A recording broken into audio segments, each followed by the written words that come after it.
भैया बहनों, किसी तरह से आपको आपके विषय को व्हाट्सएप के माध्यम से कुछ भेज दिया गया और लगभग हमारा प्रयास था कि प्रथम द्विमासिक परीक्षा में आने वाले प्रश्न आप तक पहुंच जाएं, ऐसा प्रयास हम सभी का था। समय न मिलने के कारण भावार्थ आप तक नहीं भेजा जा सका था, तो आज ईश वंदना जो आपका पाठ 1 है, इसका भावार्थ हम बता रहे हैं। ध्यान से इसको सुनकर इसका अर्थ आप मनन करेंगे, स्मरण करेंगे, समझेंगे और अपने कापी पर कलमबद्ध करेंगे, लिखेंगे। इस वंदना में आपने देखा तुलसीकृत रामायण में गोस्वामी तुलसीदास ने भगवान राम की स्तुति की है और उसमें इन्होंने बड़े सुंदर अलंकारों का प्रयोग करते हुए वंदना किया है। जरा सुनेंगे आप। श्री रामचंद्र कृपाल भजमन हरण भव भय दारुणम नव कंज लोचन कंज मुख कर कंज पद कंजारुणम कंदर्प अगणित अमित छवि नवलीर नीरद सुंदरम पटपीत मानहु तड़ित रुचि सुचि नौमि जनक सुतावरम भजुदीन बंधु दिनेश दानव दैत्य वंश निकंदनम रघुनंद आनंद कंद कौशल चंद दशरथ सिर मुकुट कुंडल चारु उदारु अंग विभूषणम आजानु भुज सर चापधर संग्राम जित खर दूषण इति वदति तुलसीदास शंकर शेष मुनि मनरंजनम मम हृदय कंज निवासपुर कामादि खल दल गंजनम। आगे है मनुजानि राचहु मिलहि सो बरु सहज सुंदर चावरो करुणा निधान सुजान शील स्नेहु जानत रावरो यही भांति गौरी अशीष सुनि सिय सहित ही हर्षि अली तुलसी भवानी ही पूजि पुनि पुनि मुदित मन मंदिर चली जानि गौरी अनुकूल सिय ही हरसु न जाय कही मंजुल मंगल मूल बाम अंग पर कन लगे।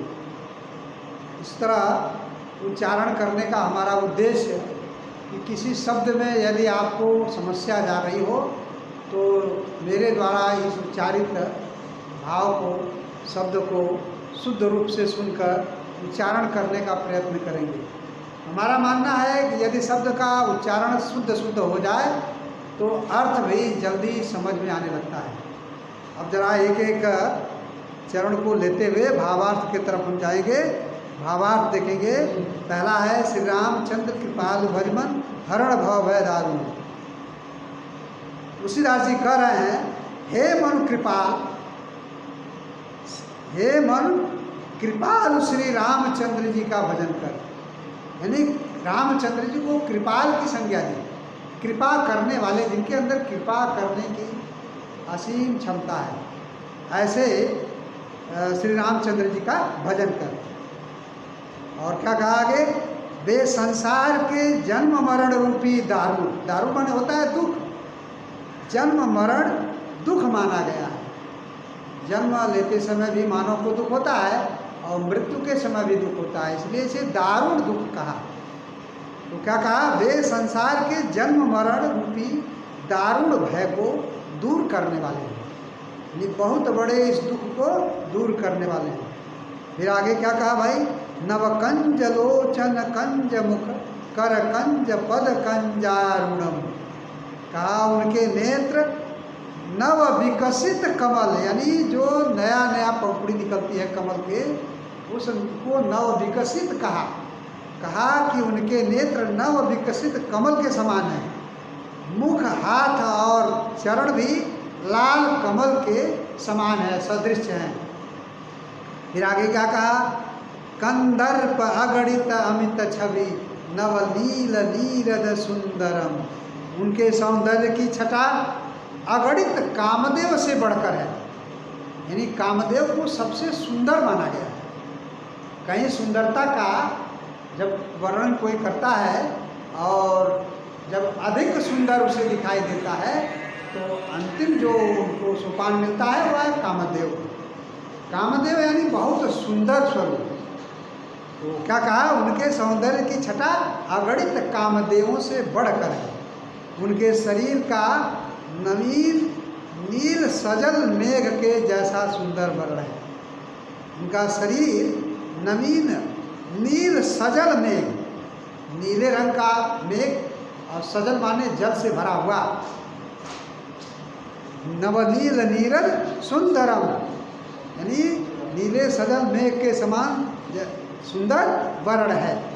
फिर आगे क्या कहा, पटपीत मानहु तड़ित रुचि सुचि नौमि जनक सुतावरम। पटपीत यानी पीतांबर, पीला वस्त्र, उसे संज्ञा दिया पीतांबर। पटपीत कहा तुलसीदास ने। पटपीत यानी पीतांबर मेघ रूप शरीर मानो बिजली के समान चमक रहा है। आप जैसे बादल में देखते हैं बिजली चमकता है तो क्या दृश्य दिखाई देता है। भगवान राम के सांवली शरीर को मेघ, सजल मेघ कहा तुलसीदास ने, और उसके बीच बिजली के समान वो उनकी आभा चमक रही है। फिर आगे क्या है, भजुदीन बंधु दिनेश दानव दैत्य वंश निकंदनम। दीनों के बंधु, भगवान राम को तुलसीदास जी ने दीनों का बंधु कहा है, जिसका कोई नहीं होता है उसका भगवान राम होता है। इसी को किस रूप में कैसे तुलसीदास ने कहा कि ऐसे पावन रूप, भजदीन बंधु दिनेश दानव, हम दीनों के बंधु सूर्य के समान तेजस्वी, दानव और दैत्यों के वंश का समूल नाश करने वाले, दैत्य वंश निकंदनम, यानी दैत्यों का समूल नाश करने वाले, आनंद कंद, आगे कहा रघुनंद आनंद कंद कौशल चंद दशरथ नंदन। रघुनंद यानी रघुकुल के नंद, रघुकुल में पैदा हुए दशरथ के नंद।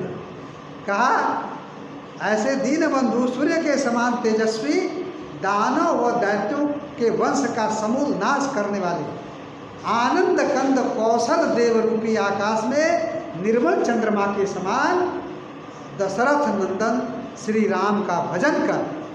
देखिए कहा है रघुनंद आनंद कंद कौशल चंद दशरथ नंदन। इन दो पंक्तियों का भाव लंबा तो हमने बताया, लेकिन जब आप बार बार इस पंक्ति को पढ़ेंगे, भावार्थ सुनेंगे तो शायद आपको समझ में आ जाए। आगे क्या कहा, सिर मुकुट कुंडल तिलक चारु उदार अंग विभूषणम। सिर पर जिनके मुकुट है, कानों में कुंडल है, तिलक पर ये माथे पर ये भाल पर तिलक लगा हुआ है, और उनके हर अंग आभूषण से सजे हुए हैं। कहा उदार अंग विभूषणम, उनके सारे अंग आभूषणों से सुसज्जित हैं। फिर आगे क्या कहा, आजानुभुज सर चाप धर संग्राम जित खर दूषण। आजानुभुज, आजान माने आजान कहा जाता है जंघे को, जिनकी भुजाएं जंघे तक हैं, घुटनों तक जिनकी भुजाएं हैं। ऐसी भुजाएं उन्हीं की होती हैं जो दूसरे के कल्याण के लिए पैदा होते हैं, या मनुष्य समुदाय में वह श्रेष्ठ होता है। कुछ अपने इस पृथ्वी पर भी मानव रूप में भी पैदा हुए, जिनकी बाहें आजानु दिखाई दी है। ऐसे बहुत से उदाहरण हैं। व्यक्तिगत रूप से कक्षाओं में हम आपको पूछेंगे तो हम बता देंगे ऐसे व्यक्तियों का नाम भी, जिनकी भुजाएं आजानु थी। भगवान राम की उसी प्रकार आजानुभुज यानी जंघों तक जिनकी बाहें हैं, और जो धनुष बाण धारण किए हुए हैं, जिन्होंने संग्राम में यानी लड़ाई के मैदान में खर और दूषण को जीत लिया था।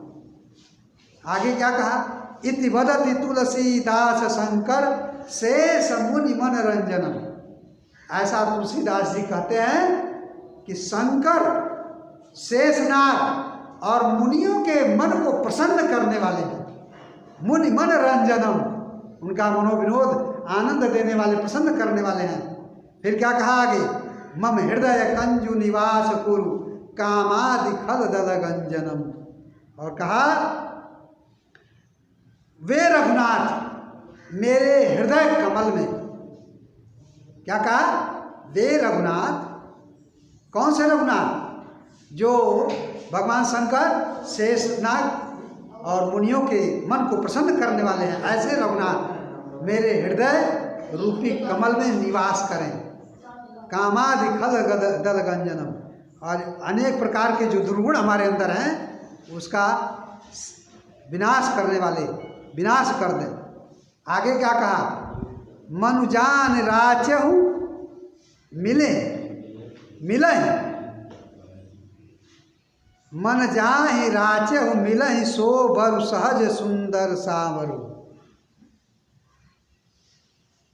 कहा कि जो सबको जानता है, मन की बात को जानता है, सब प्रकार के लोगों का ज्ञान रखता है, अर्थात एक शब्द हिंदी में है सर्वज्ञ। ऐसे वो सर्वज्ञ भगवान राम, और ये उस समय का वर्णन है जिस समय माँ सीता गौरी जी के मंदिर में पूजन करने जाती है। तो वहाँ के का ये प्रसंग है, इसको थोड़ा सा और हमें विस्तार देना पड़ेगा। जैसे कहा इसमें, मनुजान राचहु मिली सो वरु सहज सुंदर सांवरु, यानी ऐसा जानकर सभी मर्म को जानने वाले। गौरी जी ऐसा लगता है कहती हैं, तुम्हारे शील व स्नेह को जो जानता है, इस प्रकार गौरी जी का आशीर्वाद वो प्राप्त करती हैं, अर्थात तुमको वही वर मिलेगा जो तुम्हारे मन में बसा हुआ है, जो तुम्हें तुम्हारे शील और स्नेह को जानता है। ऐसा जानकी जी फिर आगे क्या है, वो करुणा निधान सुजान शील स्नेह जानत रावल, जो तुम्हारे हृदय को, स्नेह को, शील को जानता है, वह तुम्हारे मनोनुकूल मिलेगा। फिर आगे क्या कहा, यही भांति गौरी आशीष सुनि सिय सहित ही हर्षी अली। इस प्रकार गौरी का आशीर्वाद सुनकर जानकी जी यानी सीता जी समेत उनके साथ आने वाली सभी सखियां हृदय से बहुत प्रसन्नचित होती हैं, हर्षित होती हैं। और कहा, सुनिए सी हर्षी अली तुलसी भवानी ही पूज पुनि पुनि मुदित मन मंदिर चली। तुलसीदास जी कहते हैं कि भवानी जी को बार बार पूजा करके, बार बार पूज करके मुदित यानी प्रसन्न मन से मंदिर की ओर चलती है। आगे क्या है, कहा, जानी गौरी अनुकूल सी ही हरस न जाई कहीं। गौरी जी के लिए कहा गया कि गौरी जी को अनुकूल जानकर, सीता जी को ऐसा लगा कि गौरी जी हमारे मनोनुकूल आशीर्वाद मुझे दे रही हैं, ऐसा जान करके सीता जी के हृदय में जो हर्ष होता है, जो प्रसन्नता होती है, वह कहा नहीं जा सकता। ऐसा कवि ने कहा, न जा ही कहीं, मैंने कहा नहीं जा सकता। फिर क्या कहा, मंजुल मंगल मूल बाम अंग फरकन लगे। फिर क्या कहा, सुंदर मंगलों के मूल अर्थात लक्षण दिखाई देने लगे। क्या, उनके बाएं अंग फड़कने लगे। इतना पर्याप्त है भैया बनो, इसको ठीक प्रकार सुनेंगे, अपने कॉपी में इसको लिपिबद्ध कर लेंगे तो अच्छा रहेगा, क्योंकि भावार्थ जानना सरल काम नहीं है। सुन तो लेते हैं लेकिन बोध नहीं हो पाता। इसके लिए बार बार मनन करना, बार बार वीडियो खोलकर देखना, समझना आपके लिए श्रेयस्कर होगा। धन्यवाद।